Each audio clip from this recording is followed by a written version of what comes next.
पवन भैया के video call आए रहे जेकरा में हमरा कहले कि उड़न बाजू चिड़िया बड़ी का एकरा के ढेर लोग विवाद में उठावत, लेकिन विवाद के कोई बात नहीं के भैया हमन कोई भी भाई अपन घर में हम कतनो बड़ा स्टार हो जी भैया घर में माई हमरा के करीना जी कह के ना न बोले यार कहे न करे करीना कहाँ बड़े कतनो बड़ा स्टार हो जाए तो वे भैया के हमने के प्रेम हो कि भैया प्यार से कहले कि उड़न बाजू चिड़िया बड़ी का ऐसा कोनो विवादित बात ना हो, लेकिन आई है वो उड़नबाज धोखेबाज ये गीत हमारा ऐसे हमरा ऐसे पहचान मिलल बा। कोई इनका अपन लेकिन कहता हम कोनो लेकिन के कहते लेकिन के फेरा में लेकिन के ना पड़े के चाहिए काहे के करे जे मोर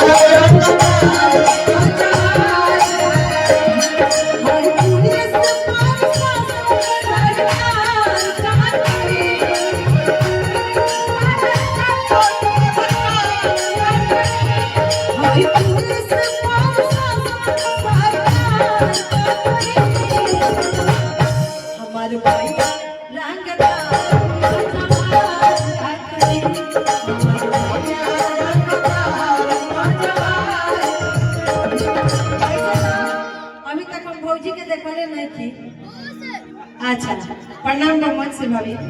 तब कहे के बाद कि जैसन सोचले रही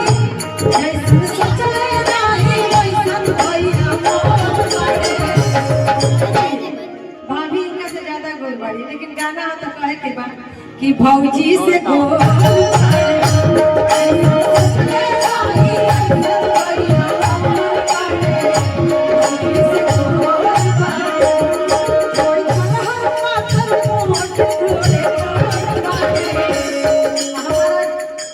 भैया खूब आगे बढ़ा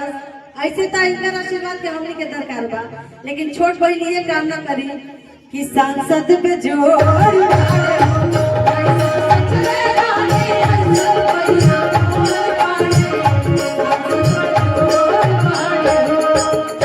अरे फेरा में ना पड़ब कबूतरी हमारे बहन के अपन लेकिन कहता हम कोनो लेकिन के कहते लेकिन के फेरा में लेकिन के ना पड़े के चाहिए काहे के करे जे मोर बच के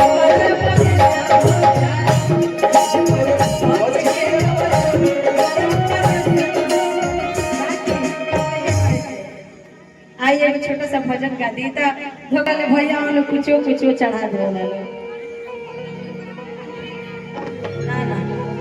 उड़नबाज धोखेबाज ये गीत हमारा ऐसे हमरा ऐसे पहचान मिलल बा। खैर कहती लेकिन यूट्यूब वाले भैया लोग वाले हमरा एगो मंच पर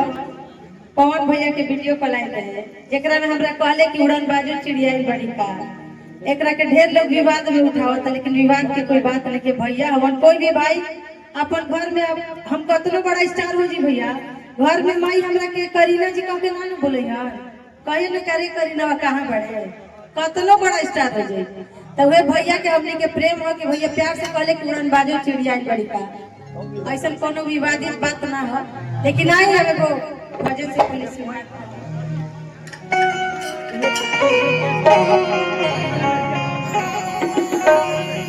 कहे के हमने किया सभी देवी देवता में पहला स्थान हमने के गणेश जी के दिल जा काहे के कहल जाला नु जैसे हमनी के घर में जो सबसे छोट रहे ओकरा के दुलरुआ मानल जाला ओकर बाद टालल ना जाला, जैसे पूरा देवी देवता में सबसे छोट और दुलरुआ हमनी के गणेश जी हो तो सबसे ज्यादा मान आदर उनके होखेला ताई एगो छोटा सा गणेश वंदना हो जाए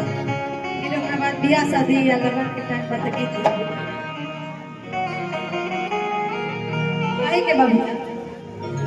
मंगल के दाता